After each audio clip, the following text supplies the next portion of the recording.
স্মৃতির ডায়েরি খুলে আবার আপনাদেরকে সাথে নিয়ে একটু ঘুরে আসি চলুন।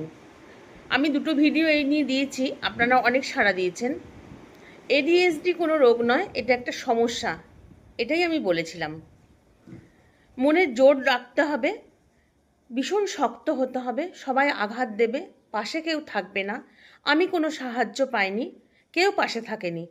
বাবার বাড়ি যখন আসতাম, মাকে বলতাম, ভাইদের বলতাম, তারা যতটুকু বুঝতো সাথ দিয়েছিল। কিন্তু ব্যঙ্গ বিদ্রুপ অনেক লোকেই অনেক কিছু করেছিল। শাসন করতে পারোনি, শেখাতে পারোনি, মার দিতে হতো। এই জায়গাটাই আসি, মারবেন না। আমি যে ভুলটা করেছিলাম, আমার ছেলে ভীষণ চঞ্চল ছিল। এডিএসডি অনেক প্রকারের হয়, কেউ শান্ত হয়, কেউ অস্থির হয়, কেউ অ্যাগ্রেসিভ হয়, কেউ মারপিট করে, অশান্তি করে। মারপিট করতো, তখন কিন্তু আমি ওকে মারতাম না, তখন আমি ওকে চোখে চোখে রাখতাম সর্বদাই, যে কেউ যেন আমার ছেলের নামে নালিশ না করতে পারে। কিন্তু যখন পড়তে বসতো তখন আমি দু এক ঘা দিতাম, সেখানেই ভুল করেছিলাম। যখন কাউন্সিলিং হলো, যেদিন থেকে আমাকে বারণ করলো যে গায়ে হাত দেবেন না, সেদিন থেকে আমি বন্ধ করেছি। আর শেখাতাম কিভাবে, বোলাতে পারতো না, যে অ আ এ বি সি ডি বুলিয়ে বুলিয়ে করবে, স্লেটে লিখে দিলে, খাতায় লিখে দিলে, সেটা পারতো না। ওর যেহেতু ভিজুয়াল জ্ঞান, তখন তো বুঝতে পারিনি যে ভিজুয়াল জ্ঞান আছে।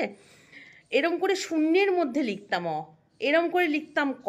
সেই আমার হাত ঘোরানোটা দেখে ও বুঝতে পারলো এইভাবে লিখতে হবে।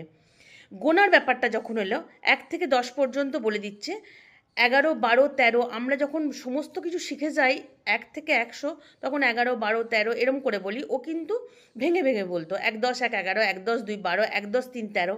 কীভাবে শেখালাম? 11, 12, 13, 14, 15, 11। র যখন হবে তখন একের ঘর, 12, 13, 14, 15 এগুলো সব একের ঘর। কুড়ি, রি, রি যখন হবে তখন দুইয়ের ঘর। এইভাবে যখন ইংরেজিটা করলাম, 1 থেকে 100, 1 থেকে 10 করে দিচ্ছে, 11, 12, 13, 14, 15, 16। তখন আমি কি বললাম, টিন, টিন হলে এই ঘরগুলো। 20, 20 মানে দুইয়ের ঘর। 30, থার, থার কথাটা যখন উচ্চারণ হবে তখন তিনের ঘর। এইভাবে শিখিয়ে শিখিয়ে শিখিয়ে শিখিয়ে, লড়াইটা খুব একটা ছোট ছিল না বন্ধুরা, খুব খুব কষ্ট করেছি।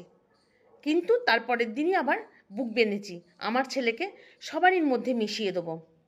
মা যতটা বুঝতে পারে, বাবা কিন্তু অতটা পারেন না, কারণ বাবা বাইরে বাইরে থাকেন। উনি অর্থ সাহায্য করবেন, সাথ দেবেন। আমার হাজব্যান্ড পুরোটাই সাথ দিয়েছিল, আমার পুরো লড়াইটাই আমার পাশে ছিল। ঠিক আছে বন্ধুরা, আজকে এই পর্যন্ত। সবাই